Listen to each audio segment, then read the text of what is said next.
es como una bisagra entre los evangelios y las cartas del Nuevo Testamento. Si no existiera este libro, ¿se imagina usted? No podríamos saber cómo inició la iglesia, cómo se desarrolló y cómo llegó el evangelio, por ejemplo, a otros lugares. Si tuviéramos solamente Juan, termina ahí los evangelios y luego empezaríamos con Romanos. Pablo, apóstol de Jesucristo. ¿Y quién es ese Pablo? ¿De dónde apareció? Hechos nos cuenta la conversión de Pablo y todo el trabajo que él hizo. Así que como les dije, es el libro que nos une, es un puente, es una bisagra que nos sirve para conocer y entender mejor las epístolas y toda la historia y la doctrina de la iglesia cristiana. Les quiero confesar que vamos a estudiar este libro y no solamente aquí en la iglesia lo vamos a hacer, sino que hay dos pastores más que también lo vamos a estudiar.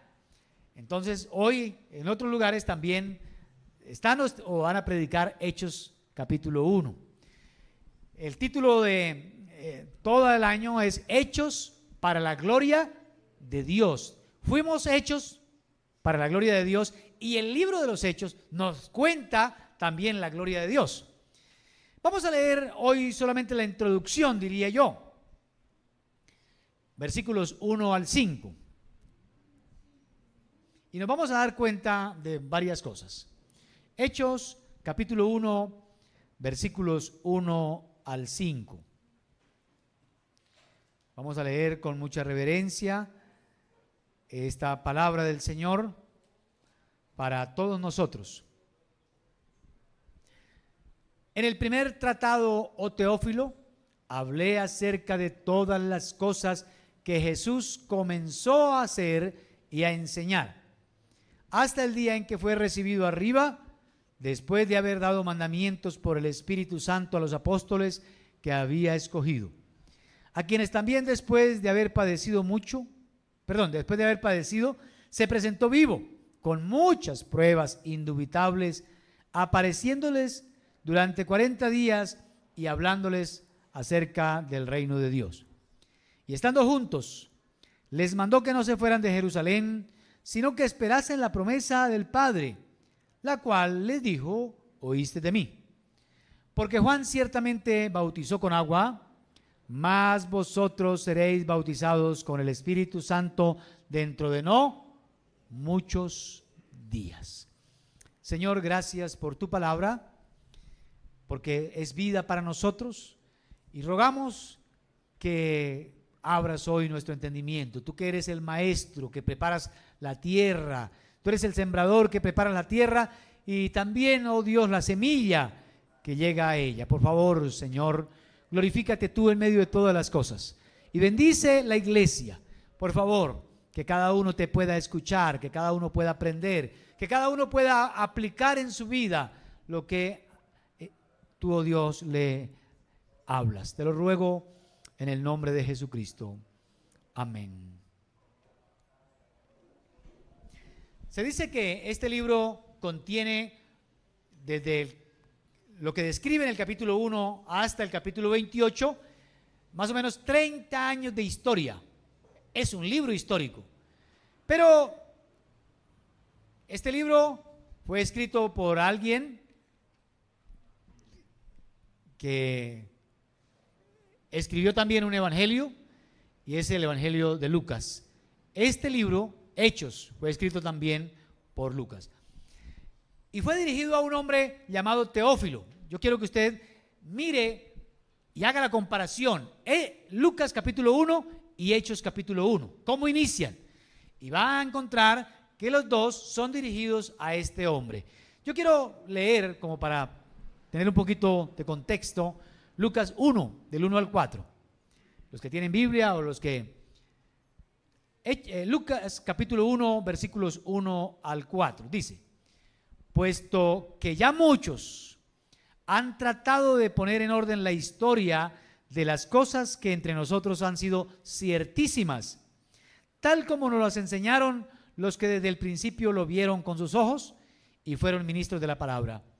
Me ha parecido bien también a mí después de haber investigado con diligencia todas las cosas desde su origen, escribírtelas por orden, oh excelentísimo Teófilo. ¿Para qué? Para que conozcas bien la verdad de las cosas en las cuales has sido instruido. Si se dieron cuenta, el Evangelio fue dirigido a un hombre llamado Teófilo para que el hombre pudiera conocer de primera mano, en orden, las cosas como sucedieron desde el principio. Es decir, que Lucas nos cuenta el nacimiento de Jesús, de Juan el Bautista y cosas que los otros evangelios no nos cuentan. Pero, ¿cómo inició Hechos? De la misma manera, dirigido también a este hombre que se llamaba Teófilo. Algunos dicen que posiblemente era un funcionario de Roma o de pronto un líder, una persona que estaba empezando el evangelio. Por eso dice, para poner en orden acerca de las cosas de las cuales has sido instruido. No sabemos quién era Teófilo. El nombre significa amado por Dios. Esto también ha hecho que algunos piensen que era una persona, un líder de la iglesia, y por eso tenía ese nombre, amado por Dios, y para él se dirigió tanto el evangelio como el libro de Hechos. Sin embargo, la forma de escribirse, uno se da cuenta que el Espíritu Santo lo estaba guiando para no solamente Teófilo, sino para toda la iglesia, para todos los creyentes. Una cosa es que Lucas dice primer tratado, es el libro, el evangelio. Si Lucas se proponía con el evangelio enseñar acerca de lo que Jesús había empezado a hacer, ¿cuál creen entonces que es el propósito de Hechos? Contar lo que Jesús continuó haciendo a través de los apóstoles, a través de la iglesia. Hay una frase que me gusta mucho aquí en este pasaje que leímos, en el versículo 3, Hechos 1:3. Dice que el Señor se les apareció vivo con pruebas que no dejaron ninguna duda a los apóstoles. Dice que les habló acerca del reino de Dios. Amados hermanos, ¿cuál es el reino de Dios? Pues el reino de Dios es la iglesia. Dios estableció su reino y establece su reino a través de la iglesia. ¿Cómo la iglesia debe expandir el reino de Dios? Eso es lo que vamos a ver en Hechos. Este libro, entonces, como su nombre lo indica, Hechos, nos habla de acciones. Nos invita a salir de las palabras para ir a la acción. Es un llamado para salir, para evangelizar, para extender el reino de Dios. Eso es lo que vemos aquí. En este libro nos vamos a dar cuenta que la salvación fue preparada por el Hijo, pero lógicamente había sido prometida por el Padre, confirmada por el Espíritu Santo y ofrecida a toda persona, judío o gentil. Porque recuerdan que primero eran solamente los judíos, pero luego en Hechos de los Apóstoles nos cuenta cómo el evangelio llegó también a los que no eran judíos, es decir, a los gentiles, a nosotros.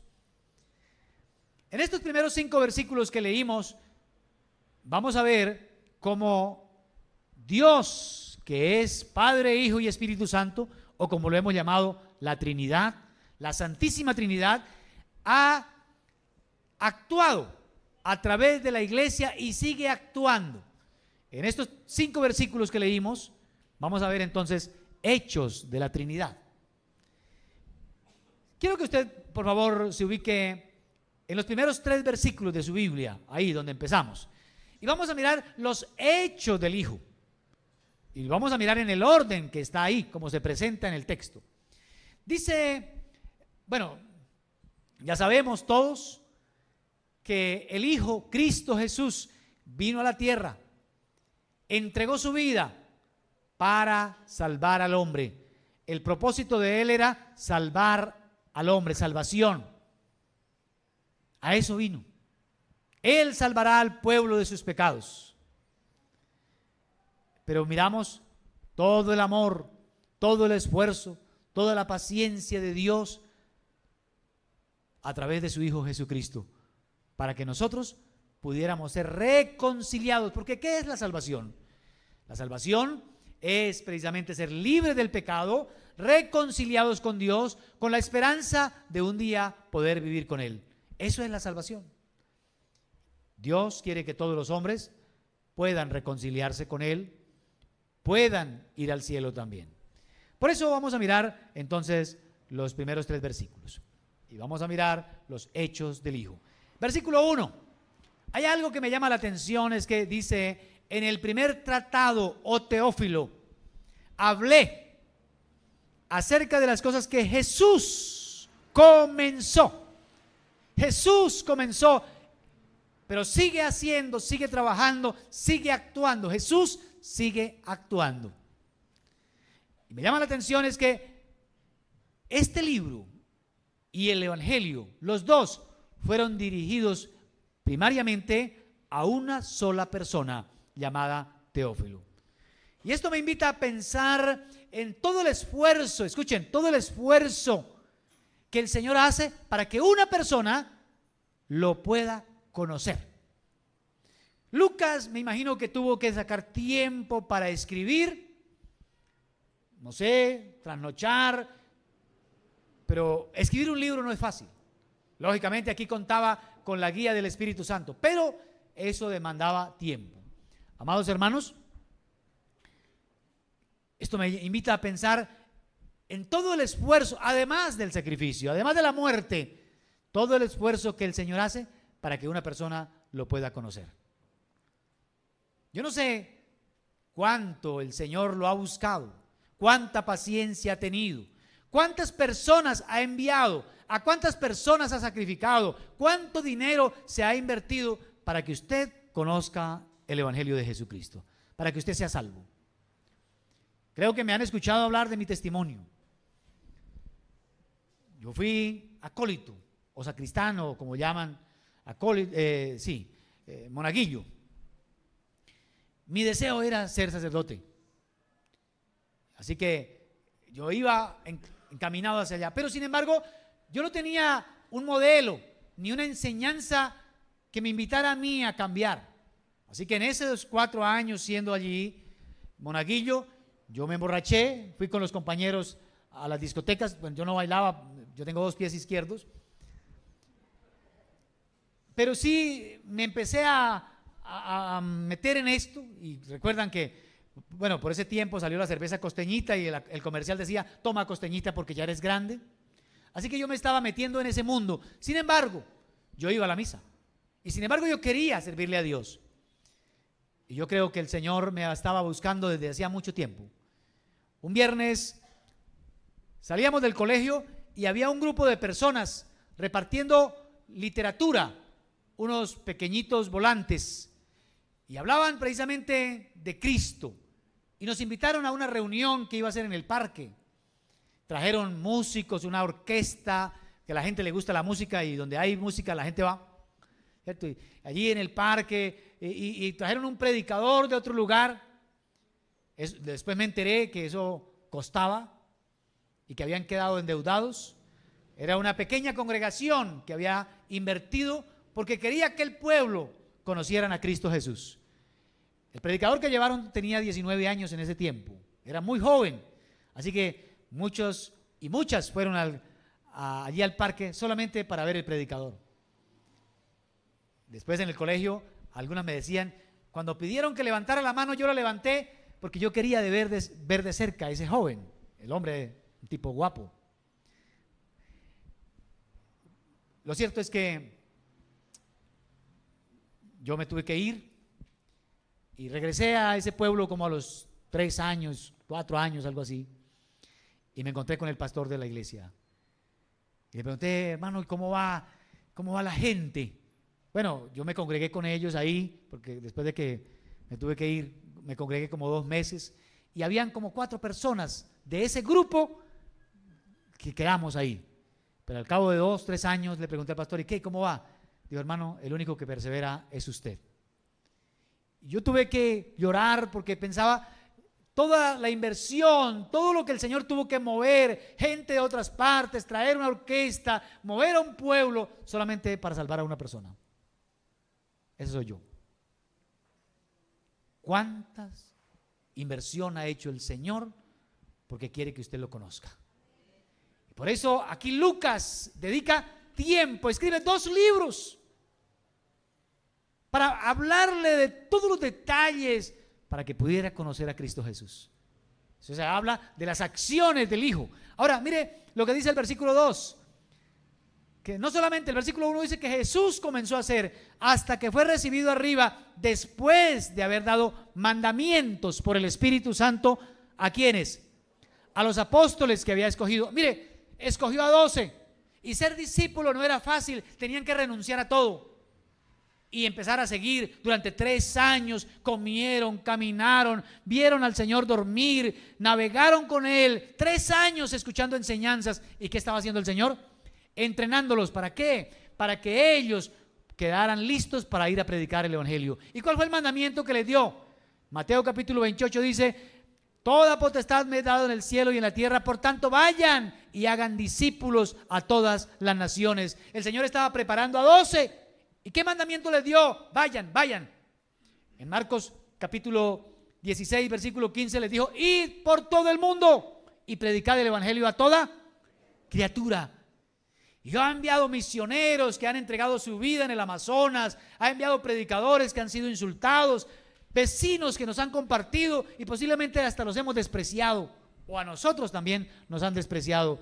Pero ha sido Dios moviendo personas, moviendo recursos para que la gente pueda conocerlo a Él, para que la gente sea salvo. Y luego dice el versículo 3: a quienes también, hablando de estos apóstoles, después de haber padecido, se presentó vivo, con muchas pruebas indubitables, apareciéndoles durante 40 días y hablándoles acerca del reino de Dios. ¡Qué paciencia! 3 años con los apóstoles y después que murió, algunos dudaban.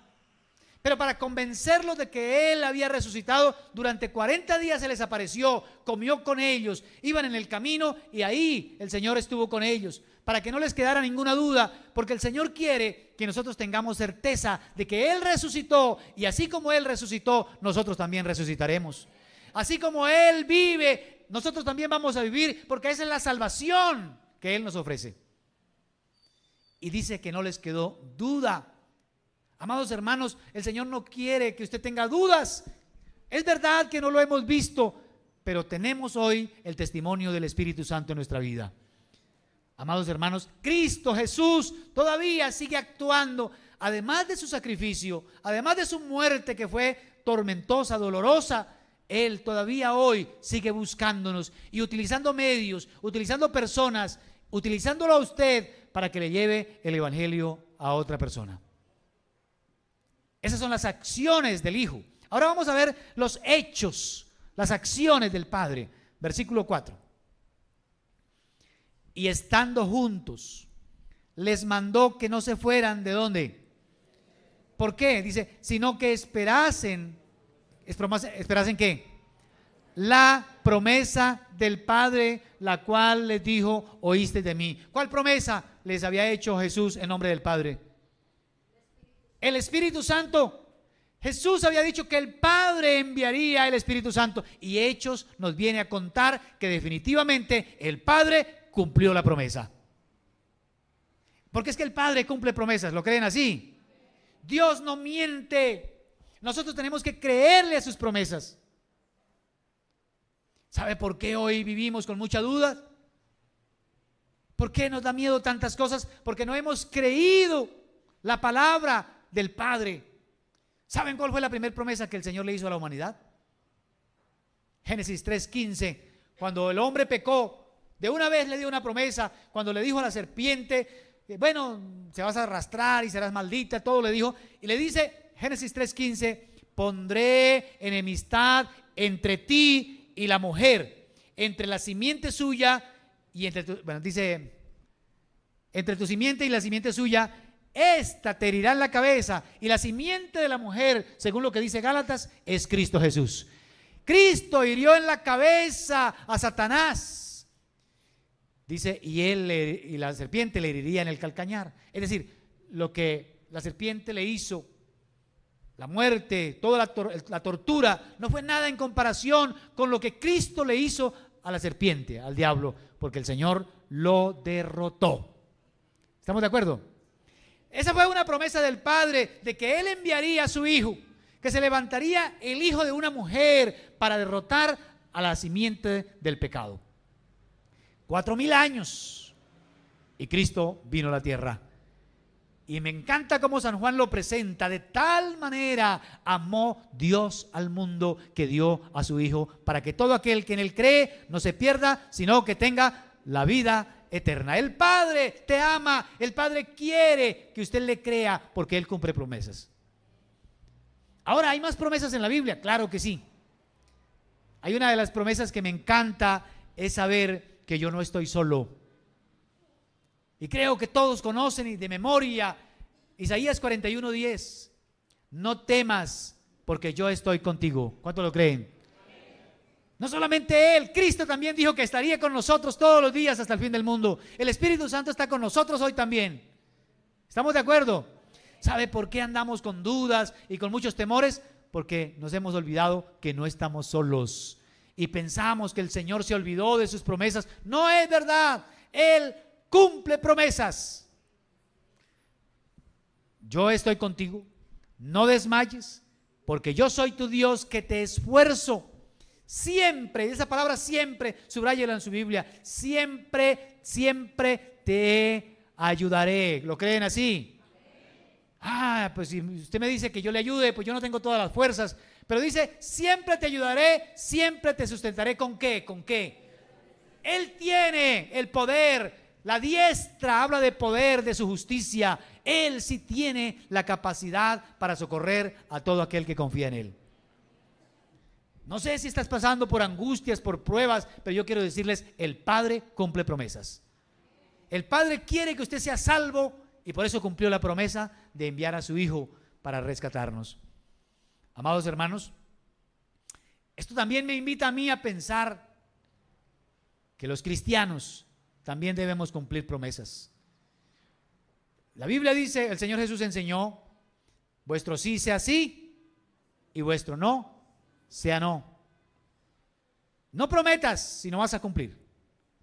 Así dice la Escritura en el libro de Eclesiastés, ¿no? Capítulo 5. Es mejor que no prometas y no que prometas y no cumplas. Amados hermanos, así como el Padre cumple promesas, nosotros también debemos hacerlo. Y a veces hacemos promesas apresuradas. ¿Acepta usted a esta mujer para amarla, para respetarla, para cuidarla? Y dice sí. Y después se olvida y ya por cualquier cosa o por cualquier otra persona la quiere cambiar o lo quiere cambiar, porque la mujer también hace la misma promesa. Hoy la gente no está cumpliendo promesas porque no se parece a Dios, porque se ha olvidado de que el Señor nos dio el modelo. Él cumple promesas. A veces, amados hermanos, Dios nos dio a nosotros la responsabilidad de cuidar la familia, los hijos. ¿Cuántos cuidan los hijos? Tenemos que cuidarlos no solamente de que en el colegio les hagan bullying, no solamente cuidarlos de que otro los vaya a estropear o a violar, no. Eso hay que hacerlo, hay que cuidarlos, pero sobre todo hay que cuidarlos de un mal mayor. Es el pecado, el mundo que quiere llevar a la gente al infierno. Por eso nosotros como padres tenemos que levantarnos para cumplir promesas. Amados hermanos, Dios cumple promesas. Ahora vamos a mirar los hechos del Espíritu Santo. Ya miramos los hechos de Jesús, los hechos del Padre y los hechos del Espíritu. Versículo 5.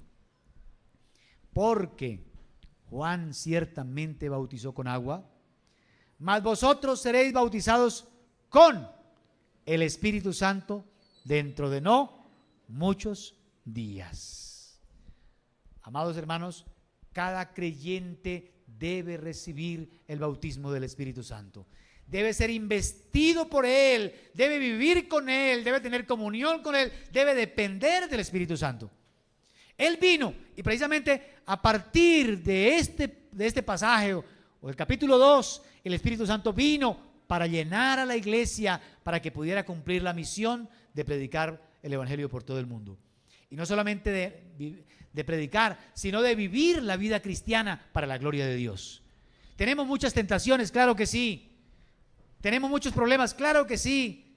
Y no podemos solos, por eso necesitamos al Espíritu Santo. La promesa del Padre es que Él estaría con nosotros para siempre. El Espíritu de verdad, el cual el mundo no puede recibir porque no le ve, no le conoce, pero ustedes le conocen porque mora con vosotros y estará en vosotros. No os dejaré huérfanos, vendré a vosotros. Esa fue la palabra del Señor Jesús. Amados hermanos, sin el Espíritu Santo no podremos ser cristianos. Sin el Espíritu Santo no podremos ser iglesia. No se puede, no se puede. Hay muchas pruebas, muchas tentaciones. La gente me dice, ¿usted cómo puede hacerlo? Yo no puedo, yo necesito la ayuda del Espíritu Santo.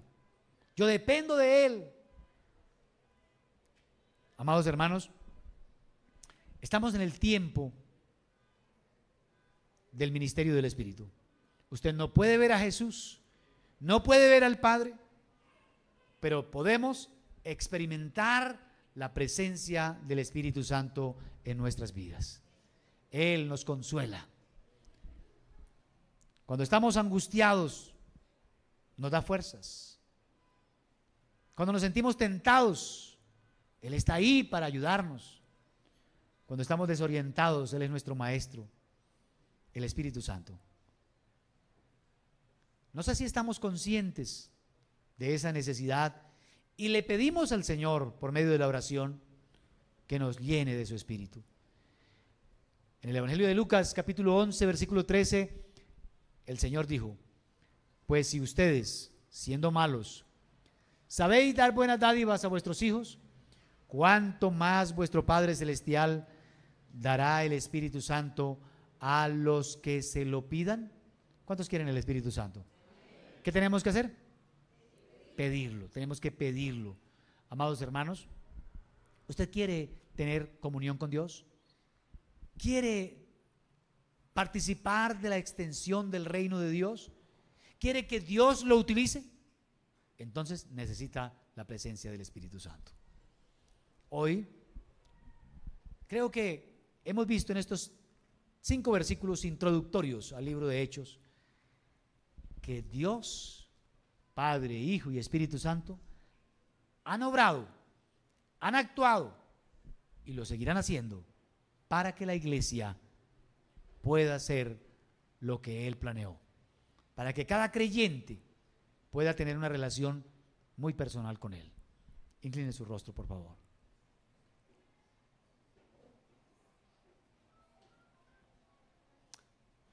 Yo pregunto hoy, ¿qué me ha dicho Dios? ¿De qué tiene que convencernos el Espíritu Santo? ¿Qué duda tienes? ¿Hay alguna promesa para cumplir? ¿Necesitas ser lleno del Espíritu Santo?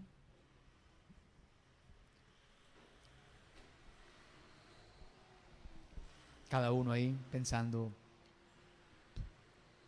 ¿cuál fue la palabra del Señor para mí hoy? Recuerde que este es un llamado para salir de las palabras a los hechos. El Señor quiere que vayamos, que actuemos, guiados por su Espíritu, acompañados por su presencia, pero vayamos, porque hay algo que al Señor le interesa, es establecer su reino, establecer la salvación en el corazón de otras personas. Hoy el Señor está pensando en otros que hoy estuvieron o están perdidos. Está pensando en enviarte a ti, que dediques tiempo, que saques tiempo para orar, que hables a otros de esa salvación tan grande. Señor, en esta hora te doy muchas gracias por tu palabra. Solamente pido que la palabra nos lleve a nosotros a los hechos, hechos para la gloria de Dios, hechos para servirte. Por favor, Señor, ayúdanos a pensar en todo lo que tú haces, porque tú has trabajado primero y sigues trabajando para que nosotros seamos salvos. Por eso te ruego, por esta ciudad, ruego, Señor, por estos barrios, por tantos jóvenes, tantas personas que están hoy cautivas por el alcohol, por las drogas, que no tienen esperanza. Pero, Señor, ayúdanos a nosotros a llevarles un mensaje de esperanza, a hablarles de Cristo como el único Salvador, el único que puede darnos vida eterna. Señor, muchas gracias.